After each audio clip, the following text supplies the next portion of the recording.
नमस्कार दोस्तों, दस फ्रंट क्लासेस में आप सभी का हार्दिक स्वागत है। दोस्तों, आप लोगों ने काफी डिमांड किया कि सर इतिहास और भूगोल, संविधान, विज्ञान, अर्थव्यवस्था, मैथ, रीजनिंग, जितने भी पार्ट हैं सबको पार्ट वाइज, जितने भी सब्जेक्ट है पार्ट वाइज से सर लाइए। तो काफी बच्चों ने कमेंट किया, तो इसीलिए हमने पहले यूपी स्पेशल से स्टार्ट किया है, जबकि 3 भाग दे चुके हैं। चौथे भाग की बात अगर हम करते हैं तो आज यूपी स्पेशल में आपको हम ये बताना चाहते हैं कि देखिए कौन छोटा कौन सा बड़ा यूपी की उत्तर प्रदेश के अंतर्गत में, जैसे सबसे अधिक जनसंख्या वाला, सबसे कम जनसंख्या वाला, सबसे अधिक साक्षरता दर वाला, सबसे कम साक्षरता दर वाला, सबसे अधिक वर्षा कहाँ होता है, सबसे कम कहाँ होता है, सबसे अधिक जनघनत्व वाला, सबसे कम जनघनत्व वाला। तो आइए आपको हम ले चलते हैं यूपी स्पेशल के अंतर्गत। और ऐसे आपको मैं 2 मिनट का समय और ले रहा हूँ कि हमने बताया था उत्तर प्रदेश का आकार कैसा होता है, गैडे के आकार का होता है। अगर गैडा नहीं मिलता है तो लंबवत लगा देंगे पेपर में। अगर पूछा गया उत्तर प्रदेश कैसे बना है तो सर याद रखिएगा, एक देश जो नेपाल है, केंद्र शासित प्रदेश दिल्ली है, और 8 राज्यों से मिलकर हमारा यूपी बना हुआ है। उत्तर प्रदेश का उत्तर से दक्षिण तक की दूरी बताया गया था, तो उत्तर प्रदेश का उत्तर से दक्षिण तक की दूरी 240 है, पूर्व से पश्चिम तक की दूरी 650 है। तो यहाँ तक की सब जानकारी आपको हो ही गया है।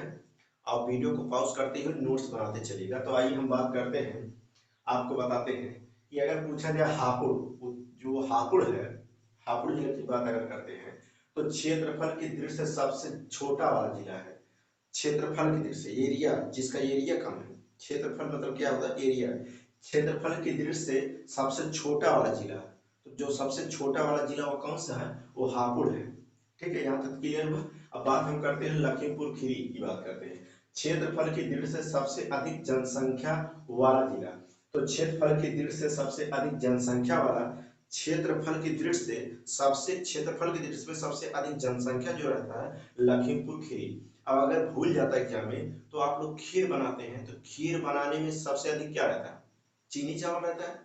तो खीरी से याद रखिएगा लखीमपुर खीरी, और याद रखिएगा सबसे जनसंख्या वाला, क्षेत्रफल की दृष्टि से सबसे अधिक जनसंख्या वाला ये जिला कहा जाता है। बात हम करते हैं गौतम बुद्ध नगर की बात करते हैं। तो गौतम बुद्ध नगर में देखिए याद रखिएगा सबसे छोटा सबसे बड़ा, क्षेत्रफल की दृष्टि से दोनों हुए हैं। अब बात हम करते हैं साक्षरता दर की, साक्षरता दर की दृष्टि से सबसे बड़ा जिला। अगर पूछा जाए साक्षरता दर की सबसे बड़ा जिला कौन है, तो गौतम बुद्ध नगर है। याद रखिए, यहाँ से एक क्वेश्चन आपको पेपर में 100% मिलेगा, चाहे आप समीक्षा अधिकारी का देंगे, चाहे आप पीसीएस देंगे, कोई भी एग्जाम अगर देने जाते हैं जहाँ यूपी स्पेशल पूछा जाएगा तो सवाल यहाँ से मिलना मिलना है। तो साक्षरता दर की दृष्टि से सबसे बड़ा जिला गौतम बुद्ध नगर है। तो अगर बड़ा वाला पूछा गया तो सर छोटा भी कोई होगा, तो याद रखेंगे। यहाँ चलिए श्रावस्ती की बात करते हैं। साक्षरता की दृष्टि से सबसे छोटा जिला कौन है, साक्षरता की दृष्टि से सबसे छोटा जिला कौन है, श्रावस्ती है। सबसे बड़ा कौन सा है, गौतम बुद्ध नगर की बात करते हैं। अब बात हम करते हैं जनसंख्या घनत्व की बात करते हैं। तो यार सबसे अधिक जनसंख्या घनत्व वाला जिला कौन सा है, सबसे अधिक जनसंख्या घनत्व वाला जो जिला होगा वो गाजियाबाद है। गाजियाबाद, समझ में आई सब क्वेश्चन। गाजियाबाद सबसे अधिक जनसंख्या वाला, सबसे अधिक जनसंख्या घनत्व वाला जिला की बात अगर करते हैं तो गाजियाबाद है। तो सर अगर सबसे जनसंख्या घनत्व में जनसंख्या घनत्व वाला है तो कोई और याद रखिएगा, सबसे सबसे अधिक में है तो सबसे कम की बात भी करेगा। ठीक है, सबसे यहाँ अधिक है तो यहाँ क्या है, कम है। सबसे कम जनघनत्व वाला जिला कौन सा है, ललितपुर है। इस बात को याद रखिएगा, सबसे कम जनघनत्व वाला जिला ललितपुर है। और सबसे अधिक वाला कौन सा है, गाजियाबाद है। अब बात हम करते हैं सबसे कम वर्षा वाला जिला कौन सा है।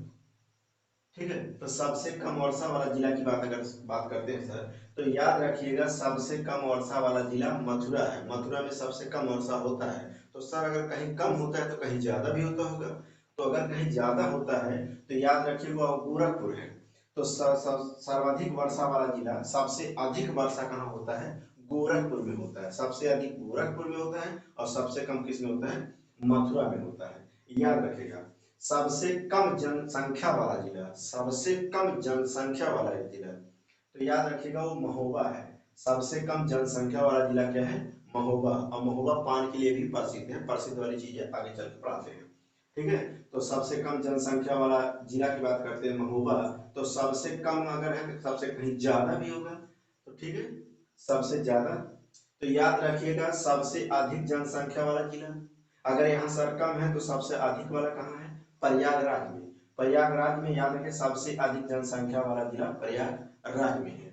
तो याद रखिएगा यहाँ से प्रश्न क्या बने, जनघनत्व में सबसे अधिक सबसे कम, क्षेत्रफल की दृष्टि से सबसे अधिक सबसे कम, वर्षा की दृष्टि से सबसे अधिक सबसे कम, जनसंख्या की दृष्टि से सबसे कम सबसे अधिक। ठीक है, और याद रखिएगा जन घन साक्षरता दर में सबसे अधिक सबसे कम। तो ये सवाल जो यहाँ से बनते हैं, यहाँ से आपके पेपर में क्वेश्चन मिलना ही मिलना है 100%। इसके बाद हम लोग अगले वीडियो में मिलते हैं, कुछ मुख्यालय पढ़ते हैं। अब मुख्यालय के बाद हम लोग पढ़ेंगे कुछ जैसे हवाई अड्डे फेमस है, ठीक है, कौन सा हवाई अड्डा किस जिले में पड़ता है। उसके बाद हम लोग पढ़ते हैं कौन सा चीज है ताला चाबी के लिए क्या प्रसिद्ध है। ठीक है, पेठा नगरी किसे कहा जाता है, चमड़ा उद्योग के लिए कौन प्रसिद्ध है, पान के लिए कौन प्रसिद्ध है, लकड़ी की नक्काशी के लिए कौन प्रसिद्ध है, ठीक है, टेराकोटा के लिए किस क्या प्रसिद्ध है, कौन सा जिला प्रसिद्ध है। तो ये सब अगले वीडियो मिलते हैं। बस आप लोग के वही एक ही निवेदन है कि आप लोग वीडियो को ज्यादा से ज्यादा लाइक शेयर सब्सक्राइब करते रहिएगा और लगातार आप लोग नोट्स बनाते जाइएगा। आगामी जो जितनी परीक्षाएं हैं आपका पूर्ण रूप से तैयारी करा दिया जाएगा, जिसमें से आपका जीएस तो आपको एकदम मजबूत करा दिया जाएगा, उसके लिए टेंशन ना लीजिएगा। ठीक है, तो आप लोग इस चैनल पे बने रहिएगा। 10-4 से 11 क्लासेस, अगर ऑफलाइन क्लास करना चाहते हैं तो नागपुर 10-4 से 11 क्लासेस, नागपुर बाजार जलालपुर अम्बेडकर नगर। ठीक है, मिलते हैं अगले वीडियो में मित्रों।